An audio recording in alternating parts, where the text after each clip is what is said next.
நம்ம சென்னை சில்க்ஸில் ஆடி blast up to 50% வரை தள்ளுபடி. சேவிங்ஸும் பிளாஸ்ட், கலெக்ஷன்ஸும் பிளாஸ்ட். விழுப்புரம் மாவட்டத்தில் அனைத்திந்திய அண்ணா திராவிட முன்னேற்ற கழகத்தினுடைய மாவட்ட பொறுப்புகளையும் ஒன்றிய பொறுப்புகளையும் நகர கழக பொறுப்புகளையும் கிளைக்கழக பொறுப்புகளையும் பல்வேறு அணியினுடைய பொறுப்புகளையும் இன்றைக்கு ஒரு மாதமாக எடப்பாடியார் அவர்கள் கட்சியிலிருந்து பொறுப்பிலிருந்து பொறுப்பாளர்களை இந்த இயக்கத்திற்காக அரும்பாடுபட்டவர்கள், இந்த இயக்கத்திற்காக சிறை சென்றவர்கள், இந்த இயக்கத்திற்காக தியாகம் செய்தவர்கள், இந்த இயக்கத்திற்காக பல்வேறு காலகட்டத்தில் தேர்தல் பணி ஆற்றியவர்கள், இவர்களை கட்சியிலிருந்து பொறுப்பிலிருந்து நீக்கப்படுகிறார்கள். காரணம், அவர் தலைமை சரியில்லை என்று பல்வேறு காலகட்டங்களில் பொறுப்பாளர்கள் சொல்லி வருகிறார்கள்.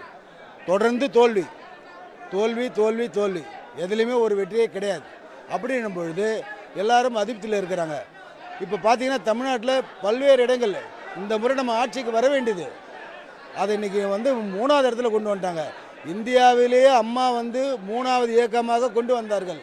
இவர் தமிழ்நாட்டில் 3வது ஆக்கிட்டார். இன்னும் விட்டுட்டே போனால் இவரை பொதுச் செயலாளராக 30வது கூட இடத்துல வருமா வராதுன்னு தெரில. மற்ற கட்சி மாரி ஆகிடும். இவரை யாருக்கு இவர் உண்மையாக இருந்திருக்காரு? எல்லாத்துலேயும் துரோகம், எல்லாத்துலேயும் துரோகம். இவ்வளோ முதலமைச்சராக விகேஎஸ், பொதுச் செயலாளராக சிவிஎஸ், பொதுச் செயலாளராக சிவிஎஸ் குரூப்பு, இவங்க எல்லாத்தையும் சேர்ந்து அவங்களுக்கு துரோகம், இவங்களுக்கு துரோகம், டோட்டல் எல்லாத்துலேயும் துரோகம் பண்ணிவிட்டு இன்றைக்கி கட்சி கீழே வந்துட்டார். கட்சிக்காரன் துரோகம் பண்ணிட்டு இருக்காங்க.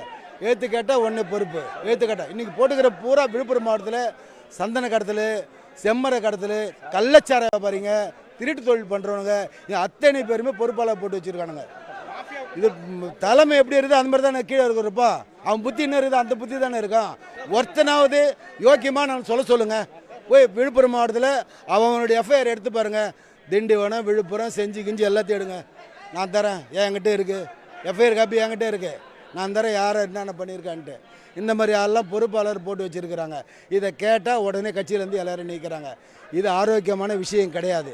இப்படியே போனால் இன்னும் தமிழ்நாடு முழுக்க பொறுப்பாளர்கள் சாரசார் இன்றைக்கி பார்த்தீங்கன்னா 2000 பேர் வந்திருக்கிறாங்க.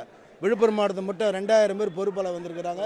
கட்சியில் அம்மா கிட்ட அழுதுட்டு, அம்மா நீங்கள் போட்ட பதவி அவர் நீக்கிறதுக்கு யோகியதே கிடையாது, தகுதியே கிடையாது.